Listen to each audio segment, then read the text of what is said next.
Hey everybody, this is Parker with Magnum Bikes, and today we're going to be going over how to assemble the Summit bicycle.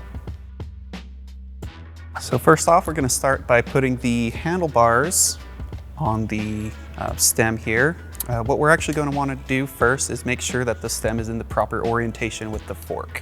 So we're going to start by loosening a couple of bolts up here. We have these two 5mm bolts we're going to loosen. And that will allow us to turn the fork and the stem independently of each other. And now we will take off the faceplate on our stem up here. That'll be these 4 bolts here. We're using our 4mm hex wrench to get them taken out. And now we are going to put our handlebars in the indentation up here on the stem.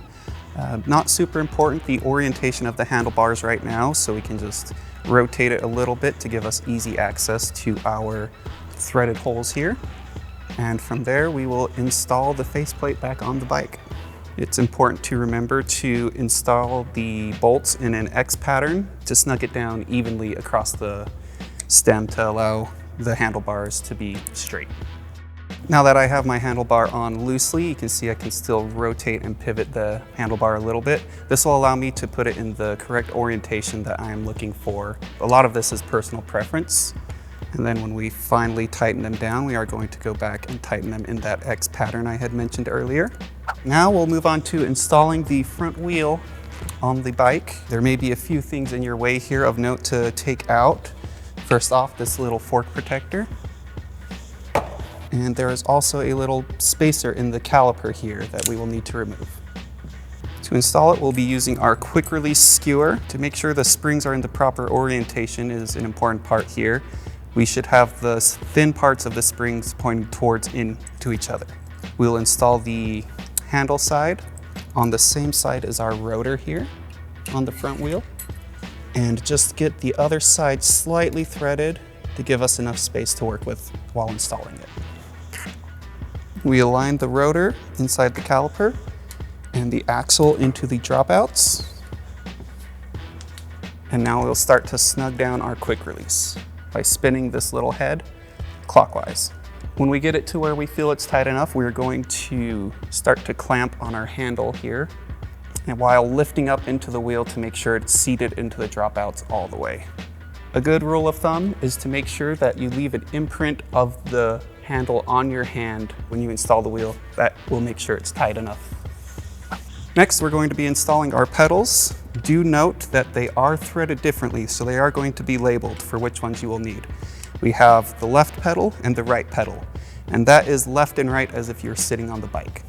It's important while installing these pedals to put a tiny bit of assembly grease onto these, as it will make sure that the pedals do not seize, and they will make easier for removal if we need to swap them out in the future. Just a tiny bit is fine here. So we'll start with our drive side pedal, or the right pedal, and it will tighten towards the front of the bike. And now we can just grab it with our fingers, spin the cranks backwards, and that will begin to tighten the pedal down. If we encounter any resistance or feel like it's getting too tight to do with our fingers, we may want to back it out and try to line it up again. We may be cross-threaded and we do not want to ruin the cranks. We'll do the same for the left side. This also tightens towards the front of the bike, so it's reverse threaded. So we'll get it started a little bit here. Then again, spin the pedals backwards. From there, I like to use a 15mm open wrench here to get the last little bit of force down on these pedals. And spin the cranks backwards, tightening towards the front of the bike. Do the same for the left side.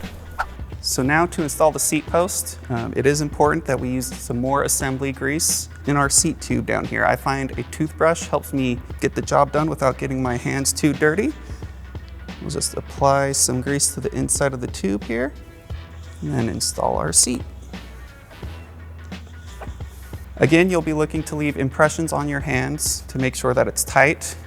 Give it a little jiggle, make sure nothing's moving. If so, tighten it down using the clamp and the little screw.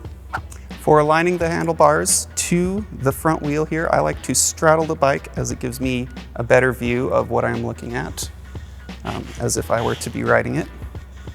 And for this, we will use our 5mm hex wrench to loosen these 2 bolts I had mentioned earlier, and I like to use my foot to hold the wheel still as I turn the handlebars to be in line. When I find my proper orientation, you will just tighten those bolts that we had loosened earlier. Get them nice and tight, as we do not want our stem coming out of alignment with our front wheel as we are riding. So there we have it, our assembly of the Magnum Summit. If you have any further questions about assembly, feel free to reach out to our customer support team. They'll be happy to answer any questions you have. Thank you all for watching, and we'll catch you around.